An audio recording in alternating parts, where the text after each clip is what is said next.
Sejarah singkat berdirinya perguruan silat Walet Putih.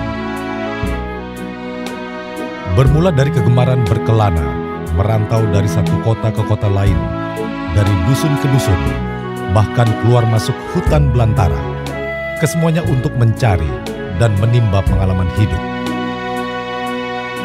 Suatu ketika timbul dan muncul inspirasi gagasan untuk menciptakan keahlian yang sudah lama ada di negeri dan alam kita, yaitu seni bela diri berupa silat atau pencak silat.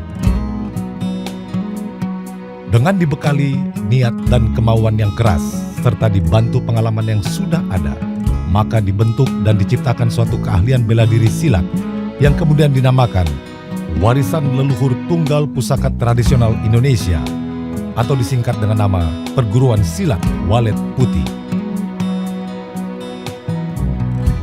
Waktu dan pendiri. Seorang pemuda yang kemudian dikenal sebagai Bapak Sofyan Rata, demikian nama pencipta dan pendiri perguruan silat ini, dan kemudian adalah sebagai Maha Guru Perguruan Silat Walet Putih, mengatakan, sesuai dengan kejadian dan perkembangan zaman, maka hidup di alam ini adalah untuk diselidiki, selanjutnya dipelajari apa dan mengapa hal itu ada. Selanjutnya pengalaman-pengalaman yang didapat dikembangkan menjadi suatu ilmu pengetahuan yang bermanfaat. Tidaklah hanya sebatas itu, tapi terus dikembangkan dan disempurnakan agar menjadi karya nyata yang dapat disebarluaskan kepada masyarakat umum. Pada tanggal 16 Agustus 1970, Walet Putih dibentuk menjadi perguruan silat yang dibuka untuk umum dan resmi menjadi anggota organisasi yang menghimpun perkumpulan-perkumpulan silat seluruh Indonesia, yaitu IPSI, Ikatan Pencak Silat Seluruh Indonesia. Memimpin dan mengembangkan suatu perguruan silat bukanlah suatu pekerjaan yang mudah. Semuanya membutuhkan kesabaran, ketabahan, keuletan dan kerja keras, karena berbagai aral dan rintangan selalu menghadang di depan perjalanan. Namun demikian, Maha Guru yang merangkap sebagai pemimpin perguruan silat Walet Putih kala itu bukanlah tipe manusia yang mudah menyerah dan putus asa. Rupanya cita-cita yang luhur ini terkabul dengan mendapatkan beberapa murid yang selanjutnya diangkat sebagai wakilnya, karena melihat ketekunan dan ketabahan serta kemampuan dalam mengembangkan perguruan silat Walet Putih.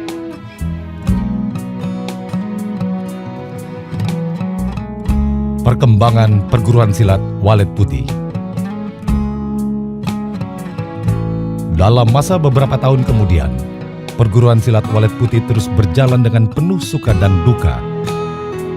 Maha Guru dan murid-muridnya serta dibantu oleh beberapa sahabat-sahabat dekat pada masa itu saling bahu-membahu untuk meneruskan dan mengembangkan perguruan silat tersebut dalam arti yang seluas-luasnya. Hal ini dapat dilihat hasilnya dengan dibukanya cabang-cabang di luar padepokan perguruan silat Walet Putih yang berkedudukan di Sidomukti Kisaran, Kabupaten Asahan, Sumatera Utara. Di samping itu juga telah dilatih dan dididik beberapa tenaga berpotensi dan dapat dipercaya untuk dijadikan sebagai pelatih perguruan yang kemudian diangkat menjadi pendekar perguruan silat Walet Putih.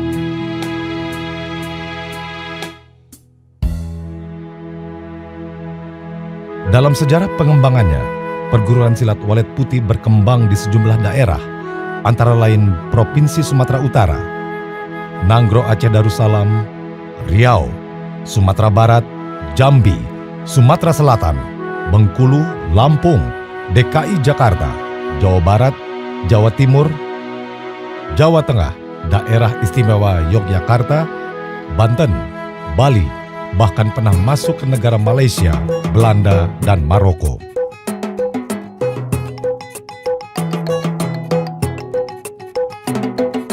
Bekal ketahanan perguruan silat Walet Putih. Sebagai bekal para pendekar untuk menanggulangi berbagai kendala dalam pengembangan, Maha Guru memberikan keahlian khusus yang disebut dengan pengobatan tradisional totok darah perguruan silat Walet Putih. Totok darah ini dulu memang dikenal sebagai keahlian orang-orang Tiongkok kuno. Akan tetapi totok darah perguruan silat Walet Putih tidak ada kaitan dan hubungannya dengan ajaran Tiongkok kuno yang disebut jurus utara selatan.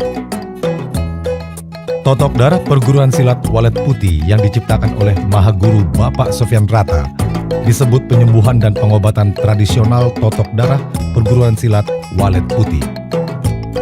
Dengan ramuan dan racikan asli alam tanpa campuran dan larutan kimia, totok darah perguruan silat Walet Putih ini bersifat mandiri, berdiri sendiri, tunggal, tiada berteman dan tidak pula bertukar pikiran dengan perguruan silat bangsa lain, atau tepatnya asli Indonesia.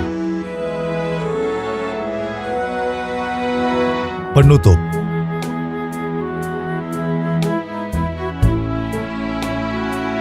Demikian ringkasan sejarah berdirinya perguruan silat Walet Putih yang kenyataannya telah dirintis, diperjuangkan dengan memusatkan pikiran yang matang, penuh daya dan pengorbanan, ketekunan dan ketabahan yang memerlukan kerja keras serta cukup memakan waktu yang tidak sebentar.